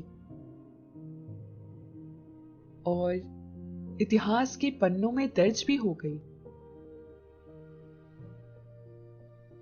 लोग आज भी गिलहरी और भगवान श्री राम के उस प्रसंग को प्रेरणा के तौर पर लेते हैं। भगवान श्री राम का स्पर्श पाकर और उनका आशीर्वाद अपनी पीठ पर बनी 3 धारियों के मिल जाने के बाद वह छोटी सी गिलहरी भगवान श्री राम की हथेलियों से उतरकर सबसे पहले अपने आराध्य के चरणों को स्पर्श करती है और अब दोबारा अपना योगदान देने लग जाती है। भगवान श्री राम के स्पर्श को पाने के बाद वह गिलहरी अब और स्फूर्ति में आ चुकी है। गिलहरी की छोटी चंचल आंखें हर उस जगह को देख रही हैं जहां कंकड़ों और रेत की आवश्यकता मालूम पड़ती है। अब वह अपने नन्हे हाथों में कंकड़ों और पत्थरों को भी लेकर भर लेती है। कभी कभी कंकड़ों की अधिकता हो जाने के कारण कंकड़ उसके हाथ से फिसल जाते हैं, लेकिन वह दोबारा उन कंकड़ों को अपनी बाहों में भरने का प्रयास करती है। वह अपने कार्य में तल्लीनता से डटी रहती है और मेहनत करने से बिल्कुल पीछे नहीं हटती। साथ ही अपने शरीर को गीला करके अपने शरीर पर रेत मलते जाती है। वह इस बात को सुनिश्चित कर लेना चाहती है कि राम सेतु का निर्माण पूरे ध्यान से हो, ताकि वहां से गुजरने वाले लोगों को और भगवान श्री राम को किसी तरह की परेशानी ना हो, उनके पैरों में कंकड़ ना चुभे। यह एक भक्त की भक्ति की पराकाष्ठा ही है, जिसे गिलहरी जैसी एक छोटी सी जीव समझकर निभाने का काम कर रही है। उस गिलहरी के लिए कोई भी काम बड़ा या छोटा नहीं है, बल्कि उस काम को करने की लगन और पराकाष्ठा का स्थान अन्य के मुकाबले ज्यादा है। धीरे धीरे सबके सहयोग और मेल मिलाप के साथ राम सेतु पुल का निर्माण अपने आखिरी चरण पर पहुंच जाता है। पुल निर्माण के आखिरी चरण पर पहुंचते ही वहां मौजूद सभी लोग उस नन्ही गिलहरी के अतुलनीय योगदान के लिए उसे धन्यवाद कहते हैं। वह गिलहरी बहुत खुश हो जाती है और चहकने लगती है।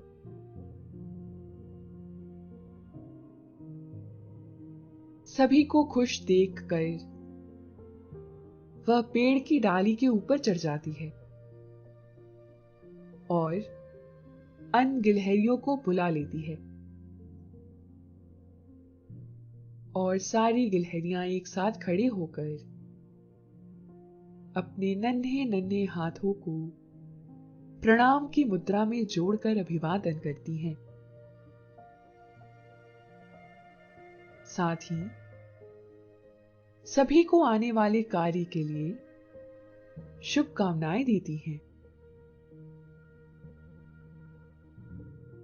एक बार फिर से भगवान श्री राम उसके गिलहरी को अपनी गोद में उठा लेते हैं और उसे पुचकारते हुए कहते हैं,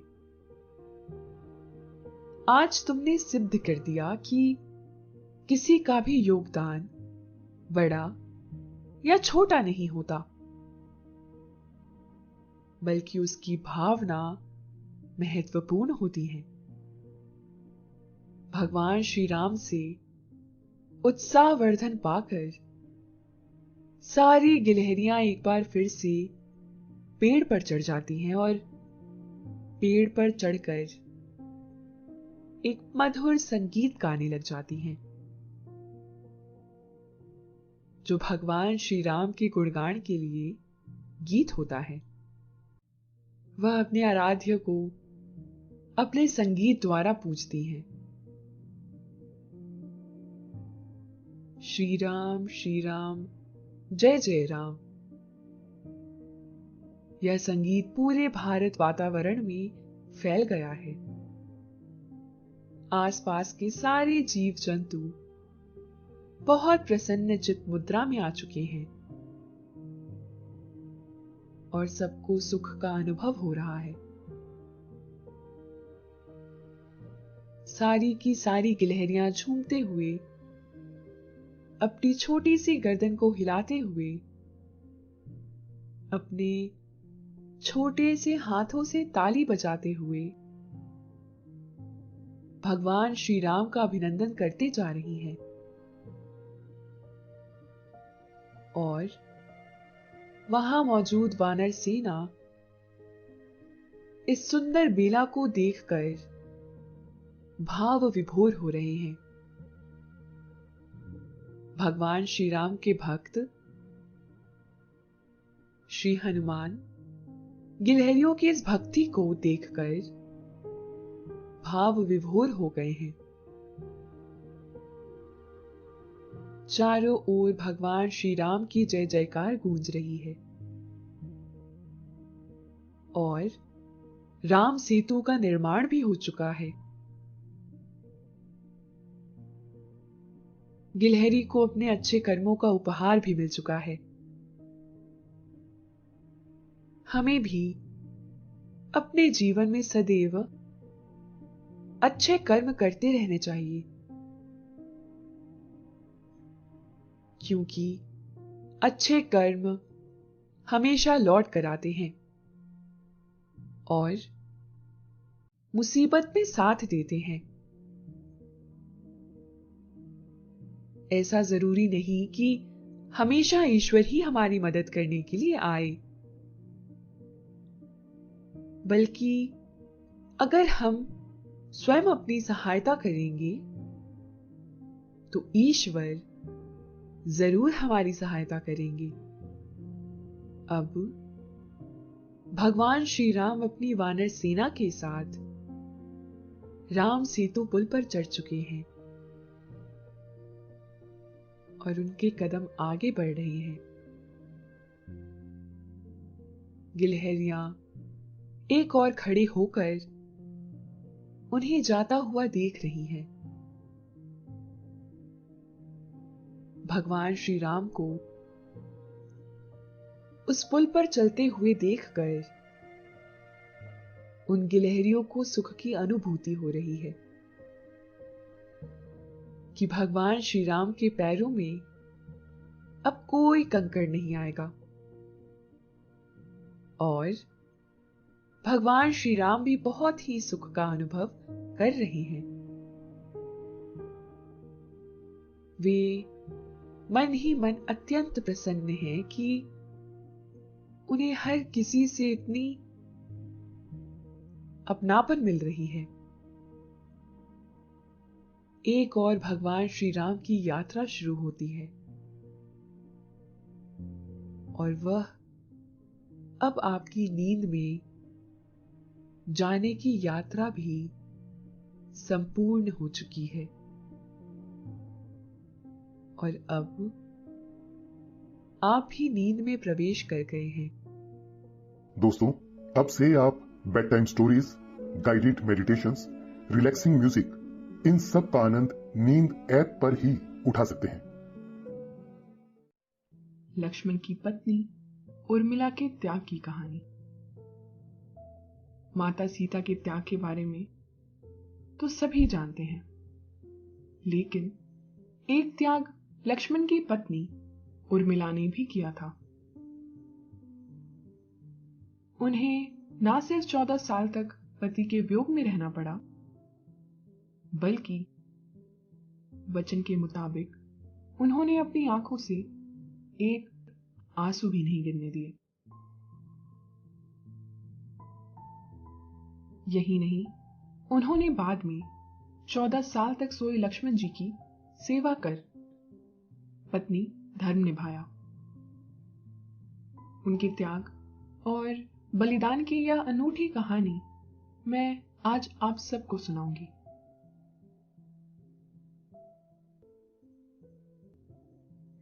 यह कहानी रामायण काल की है, लेकिन ज्यादा प्रचलित नहीं है।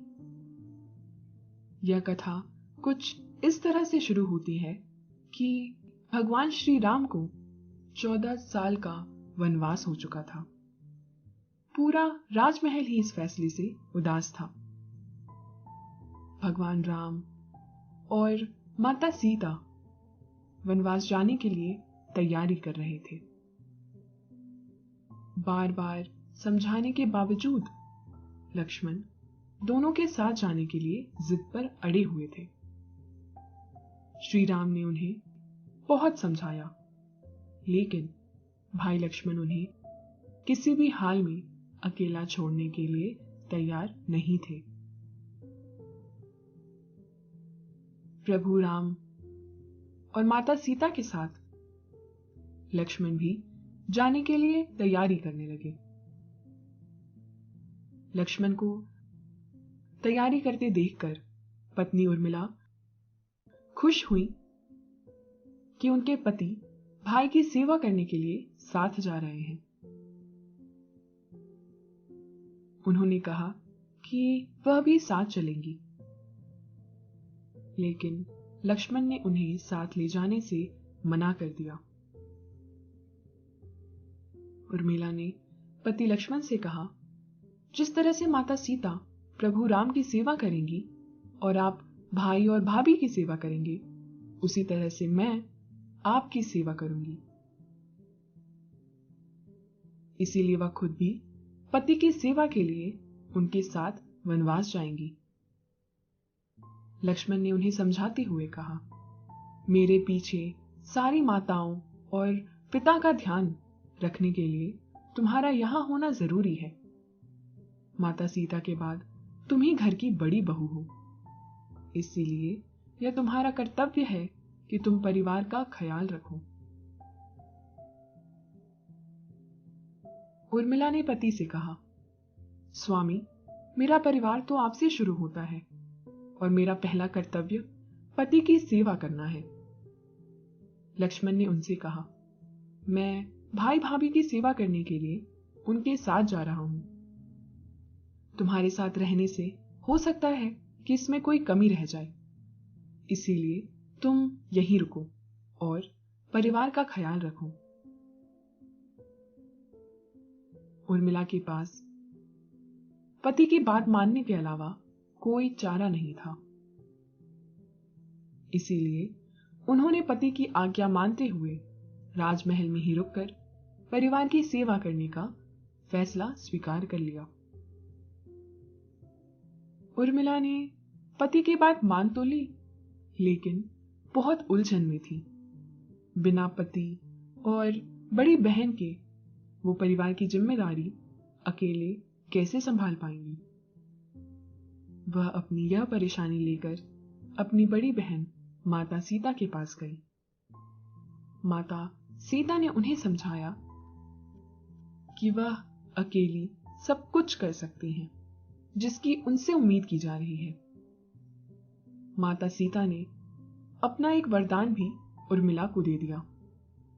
अब वह एक साथ 3 काम कर सकती थी। उधर जब लक्ष्मण वनवास जाने लगे तो उर्मिला से एक वचन लिया कि वह उनके पीछे कभी आंसू नहीं बहाएंगी। अगर वह अपने दुख में डूबी रहेंगी तो परिवार का ख्याल नहीं रख सकेंगी। यह बहुत मुश्किल वचन था। एक विवाहिता के लिए पति को याद करके उदास ना होना या विदा होते वक्त आंखों में आंसू ना आ जाना बहुत मुश्किल था। लेकिन उर्मिला ने इस वचन के लिए भी हां कर दी। वनवास पर जाने का दिन आया। प्रभु राम, माता सीता और लक्ष्मण वन की ओर चल पड़े। उर्मिला परिवार संग अकेली रह गई। जब इस बारे में उर्मिला के पिता को पता चला तो वह उन्हें मायके ले जाने के लिए आए। उनका कहना था कि मां और सखियों के साथ रहने से उर्मिला का पति का दुख हल्का हो जाएगा। उर्मिला ने पिता को मना कर दिया। उन्होंने कहा कि पति के परिवार वालों की सेवा करना ही उनका धर्म है और वह उनके साथ नहीं जा सकेंगी। रामायण की कथा के मुताबिक जब प्रभु राम, माता सीता और लक्ष्मण वन पहुंचे तो लक्ष्मण ने उनके लिए अपने हाथों से कुटिया बनाई। कुटिया बनाते बनाते शाम घिर आई थी। कुटिया बन जाने के बाद उन्होंने भाई और भाभी से कहा कि वह अंदर जाकर आराम करे। इसके बाद वह खुद कुटिया के बाहर सुरक्षा की जिम्मेदारी निभाने लगे।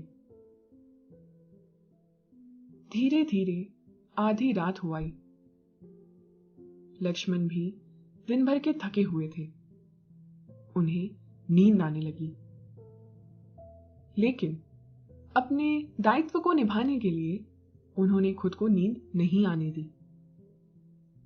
उन्होंने नींद को अपने आसपास भटकने भी नहीं दिया। इस बात से निद्रा देवी परेशान हो उठी और वह लक्ष्मण जी के सामने प्रकट हुई। उन्होंने लक्ष्मण जी से सोने का आग्रह किया, लेकिन लक्ष्मण ने मना कर दिया।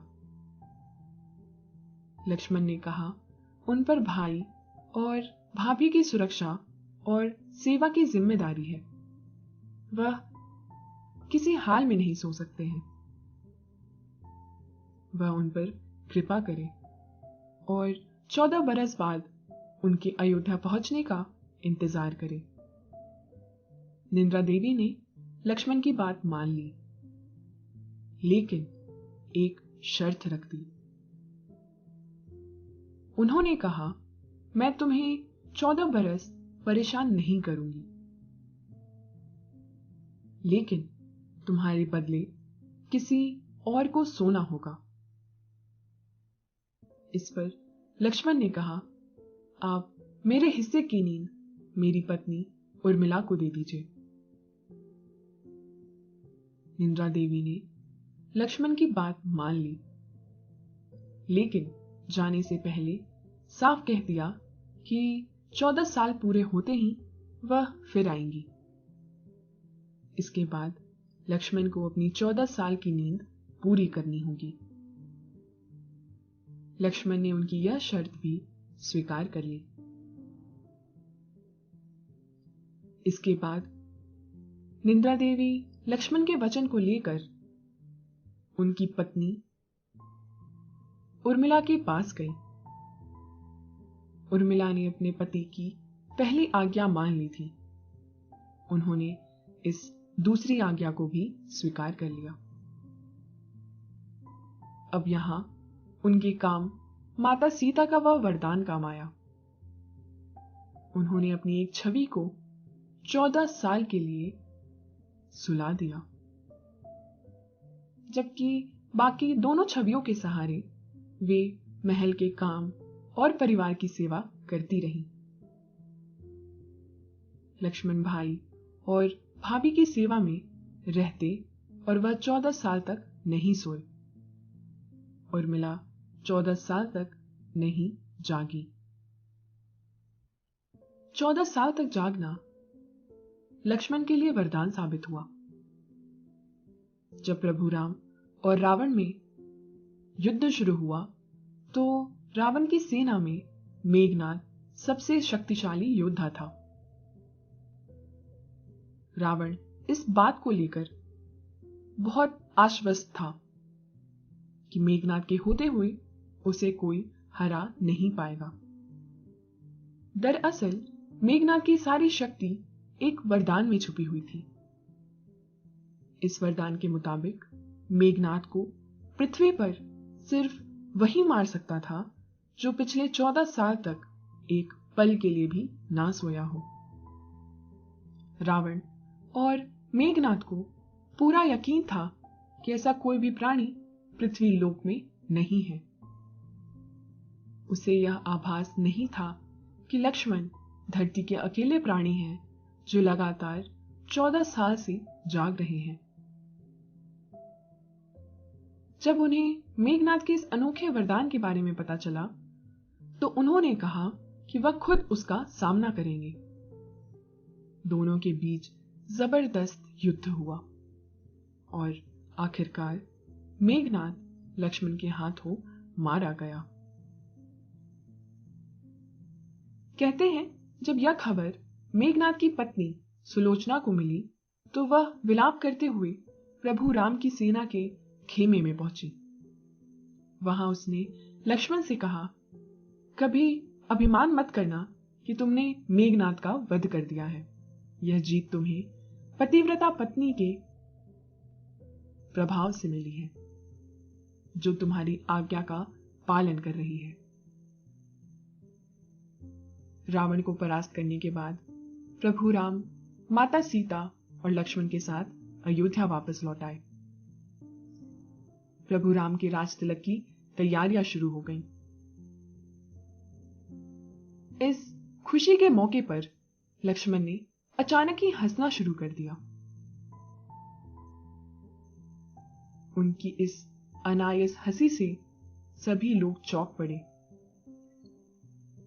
सभी ने इसका कारण पूछा, तो लक्ष्मण ने कहा, मेरा सपना था कि मैं भाई श्री राम को राज सिंहासन पर बैठते देखूं, लेकिन आज जब यह वक्त आया है तो मैं खुशी की इस घड़ी को देख नहीं सकूंगा, क्योंकि मैं निद्रा देवी को दिए वचन से बंधा हुआ हूं। अभी उनकी बात पूरी भी नहीं हुई थी कि निद्रा देवी प्रकट हो गई और उन्होंने लक्ष्मण को उनका वचन याद दिलाया। लक्ष्मण अपने कक्ष में गए और सो गए। उनके सोते हुए ही उर्मिला 14 साल बाद जाग गई। विडंबना देखिए कि 14 साल के वियोग के बाद पति को पाते ही उर्मिला फिर पति से 14 साल के लिए एक तरह से अलग हो गई थी। निद्रा देवी के वचन के मुताबिक लक्ष्मण को 14 साल तक सोना था। प्रभु राम के राज तिलक के बाद अगस्त्य मुनि अयोध्या पधारे। इस बीच बातचीत में लंका युद्ध का जिक्र छिड़ गया। भगवान श्री राम ने बताया कि उन्होंने कैसे रावण और कुंभकर्ण जैसे वीरों का वध किया। लक्ष्मण ने भी मेघनाद और अतिकाय जैसे शक्तिशाली असुरों को मारा। तब अगस्त्य मुनि ने कहा, सबसे बड़ा वीर तो मेघनाद था।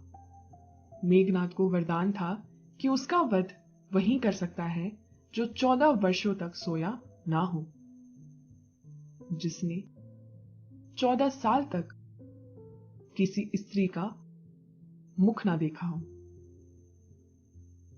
इसके साथ ही जिसने 14 बरस तक भोजन ना किया हो। मेघनाद निश्चिंत था कि पूरी पृथ्वी पर ऐसा कोई जीव ही नहीं है। इस बात पर प्रभु राम चौंक पड़े। उन्होंने कहा, ऐसा कैसे संभव है? लक्ष्मण मेरे और माता सीता के साथ ही रहते थे। ऐसा कैसे संभव है कि उन्होंने उनका मुख ही नहीं देखा हो? 14 वर्षों तक मैं नियमित लक्ष्मण के हिस्से का फल फूल उन्हें देता रहा। वह 14 वर्षों तक ना सोए हों, यह भी कैसे संभव है?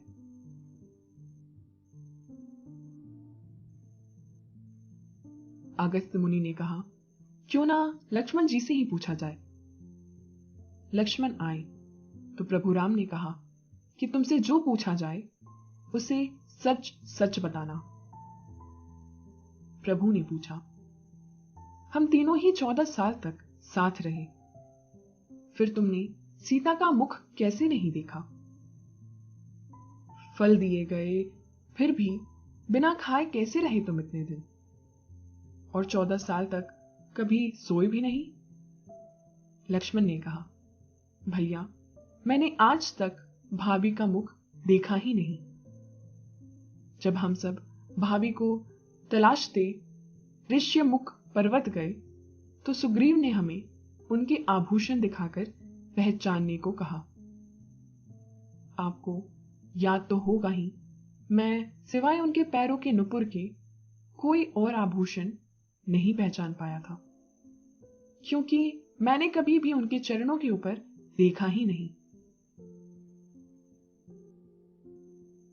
आप फल फूल मुझे देते हुए कहते थे, इसे रख लो। आपने कभी फल फूल खाने के लिए नहीं कहा, इसीलिए मैंने कभी उन्हें खाया ही नहीं। आपने जब भी मुझे फल फूल दिए, मैंने उन्हें संभाल कर उसी कुटिया में रख दिया, और वह अभी भी वहीं रखे हुए हैं। विश्वामित्र मुनि से मैंने बिना आहार किए जीने की विद्या सीखी थी, और वह मेरे काम आई, और मैं बिना खाए 14 बरस रह सका। और तीसरे प्रश्न का उत्तर यह है कि मैं रात भर आपकी और भाभी की कुटी के बाहर रक्षा करता था। इस दौरान निद्रा देवी ने मुझे बहुत परेशान किया, लेकिन एक समझौते के तहत मैंने उनसे जागने का वरदान लिया था। इसके बाद उन्होंने निद्रा देवी से हुए समझौते के बारे में पूरी बात प्रभु श्री राम को बता दी। भगवान श्री राम ने